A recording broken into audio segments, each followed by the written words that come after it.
Assalamualaikum dan salam Sarawakku sayang. Bersama saya Hafizah Munirah Mahrab, bawakan anda Buletin UKAS edisi petang 21 Mac 2020.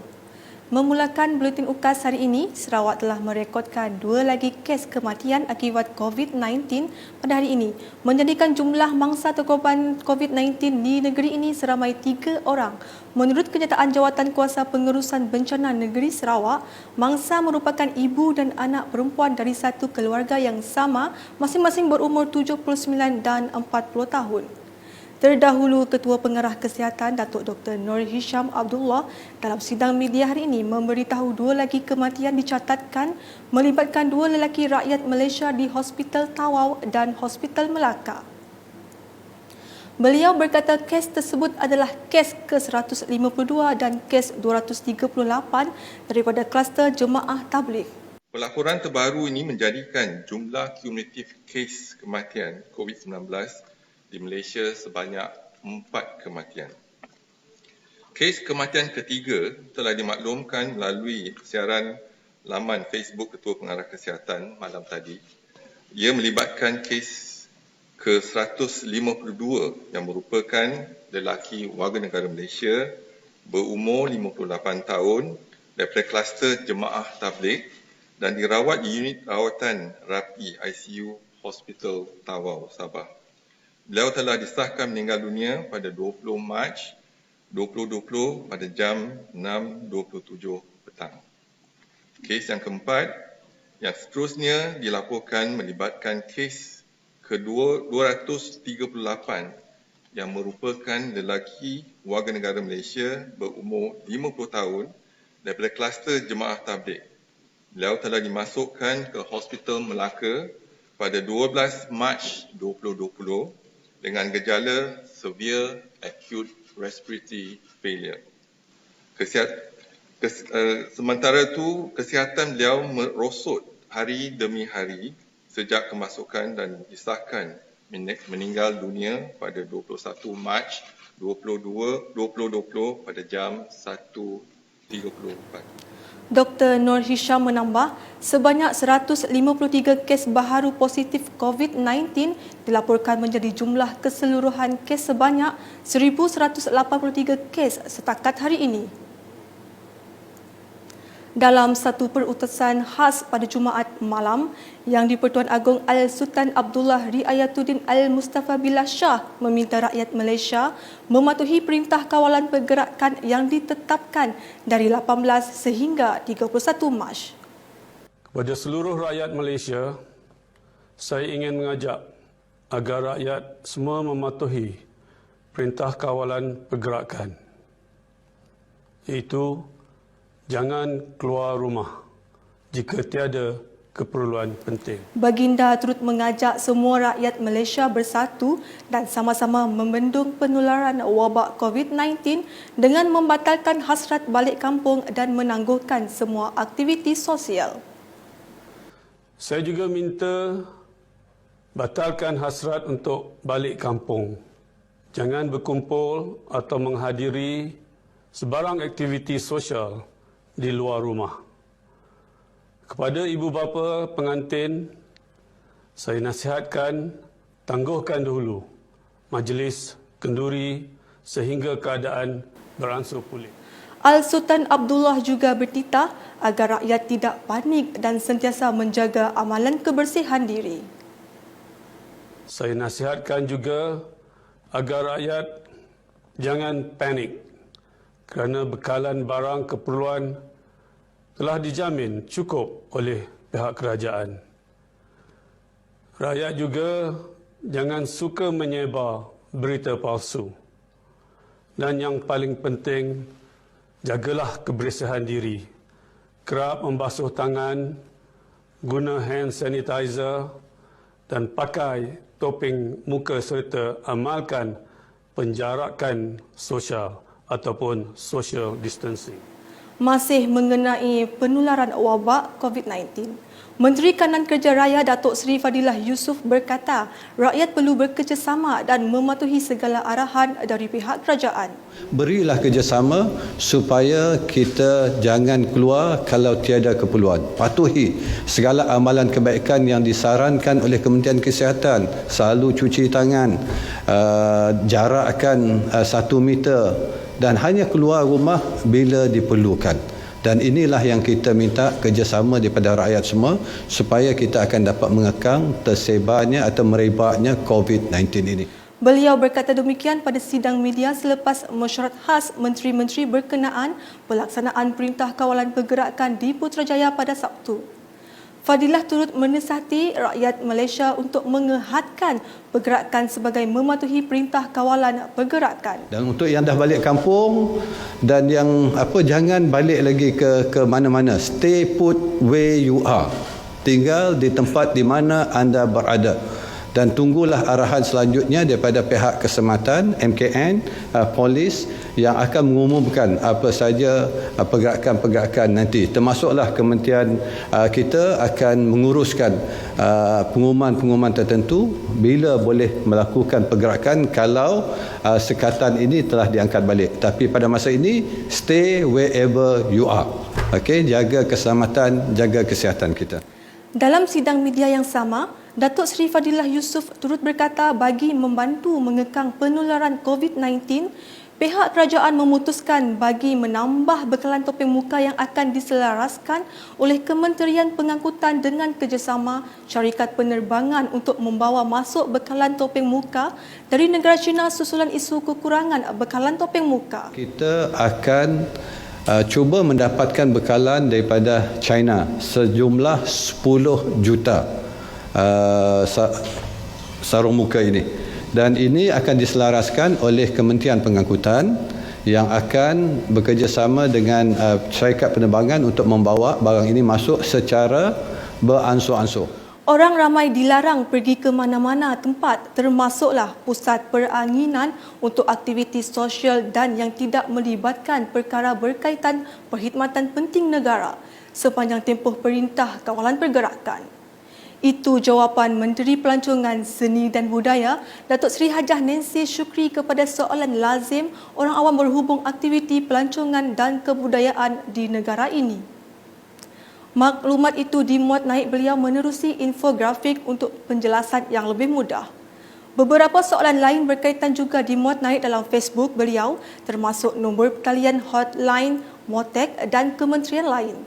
Nancy turut meminta rakyat untuk patuh kepada Perintah Kawalan Pergerakan agar rantaian penularan wabak COVID-19 dapat diputuskan. Seperti yang kata oleh Yang Amat Berhormat Perdana Menteri kita, katanya tinggal di rumah bersama dengan keluarga.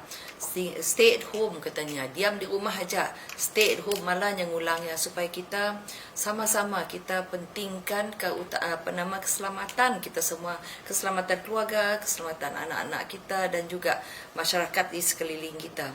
Sebab mungkin kita si patuh kepada kita akan menyumbang kepada merebaknya lagi penyakit itu. Penyakit itu adalah bahaya. Jadi sebab kita perlu ingat dan perlu patuh kepada arahan oleh kerajaan itu. Seterusnya perkembangan Perintah Kawalan Pergerakan. Masuk hari ketiga sekatan jalan raya dilaksanakan oleh pihak berkuasa malam tadi, Ketua Balai Polis Sentral Kuching, ASP Haji Ahmad berkata, orang awam sudah mulai berkurangan keluar melepasi jam 8 malam di sekitar Bandar Raya Kuching. Ini menunjukkan perkembangan positif dalam usaha mengekang penularan penyakit berjangkit COVID-19. Ya, nampaknya daripada malam pertama, malam kedua dan malam ini nampaknya ada berkurangan daripada yang telah kita buat. Jadi seelok-eloknya mereka dinasihatkan supaya mengikut arahan dan perintah dikeluarkan oleh kerajaan masa ini. Termasuk yang di Tuan Agong pun menyarankan mereka duduk di rumah. jangan keluar kat rumah. Itu kita kena respect lah sikit lah dengan kita ni bertarung nyawa, memberi nasihat pada mereka. Kalau dapat kami pun kami nak duduk rumah, tak payah kami nak duduk buat katanya ini. Demi tugas kami terpaksa jalankan. Tambah beliau, orang ramai disarankan untuk berada di rumah saja sepanjang tempoh perintah kawalan pergerakan dan hanya keluar untuk membeli keperluan asas sahaja dengan syarat tidak keluar dengan bilangan yang ramai, khususnya tidak membawa anak kecil bersama-sama. Dalam pada itu, satu operasi pemantauan susulan juga dilakukan di premis makanan oleh Dewan Bandaraya Kuching Utara DBKU dan Polis Diraja Malaysia PDRM di kawasan sejingkat Demak Laut Kuching. Datuk Bandar DBKU Datuk Haji Junaidi bin Haji Ridwan yang turut menyertai operasi berkenaan berpuas hati dengan kepatuhan pengusaha premis terhadap garis panduan PKP. Wartawan Buletin UKAS sempat menemubual beberapa peniaga di premis di lokasi berkenaan. Menurut Chia Siam Eng, semua peniaga telah diedarkan notis oleh DBKU dan mereka akur dengan syarat-syarat yang diarahkan. Sudah tahu, semua pun ada sudah.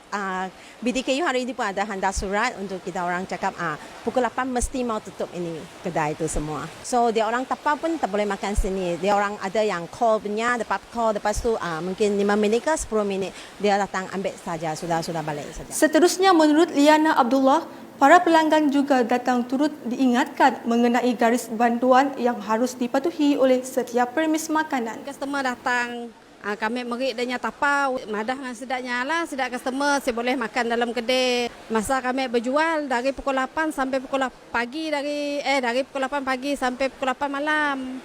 Jadi customer kami tahu lah.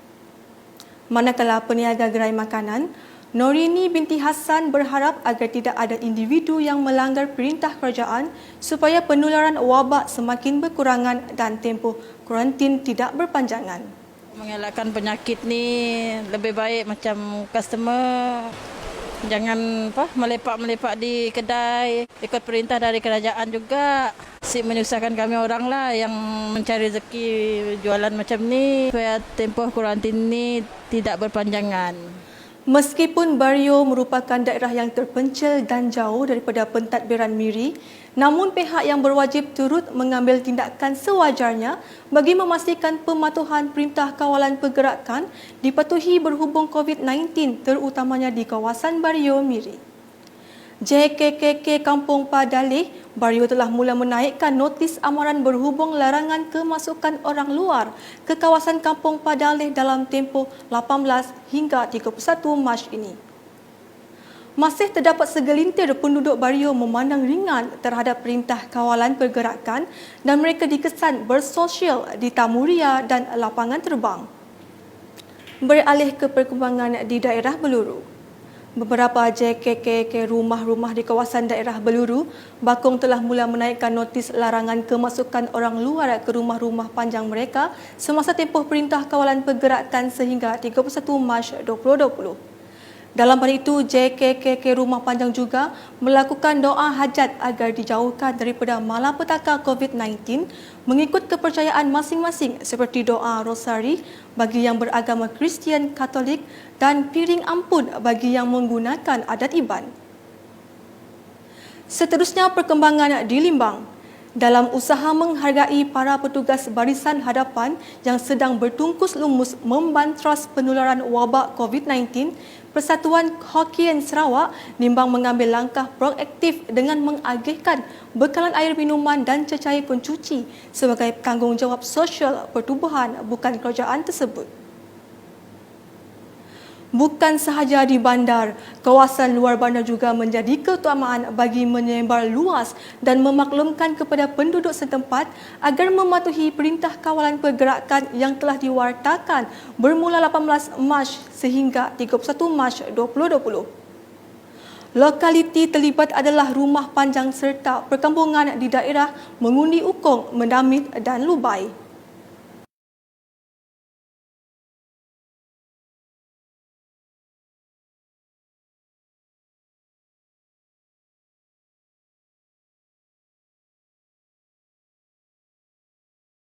Penduduk setempat turut dimaklumkan mengenai pengehadan seperti yang disyorkan oleh Kementerian Kesihatan Malaysia, iaitu setiap mobiliti dan komunikasi hendaklah dihadkan dalam jarak 1 meter dan arahan duduk di dalam rumah saja, just stay at home, dihebahkan di setiap lokaliti.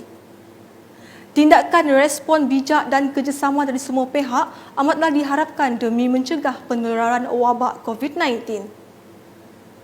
Sebelum mengakhiri Buletin UKAS, orang ramai yang ingin membuat saringan kesihatan COVID-19 boleh ke Kompleks Belia dan Sukan Negeri Sarawak bermula hari ini.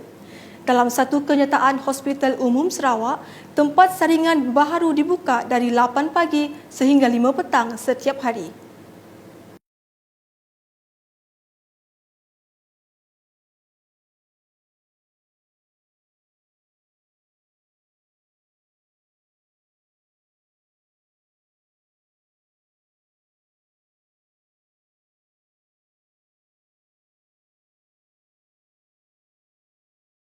Sekian Buletin UKAS edisi petang 21 Mac 2020 bersama saya Hafizah Munirah Mahrab dan kru penerbitan.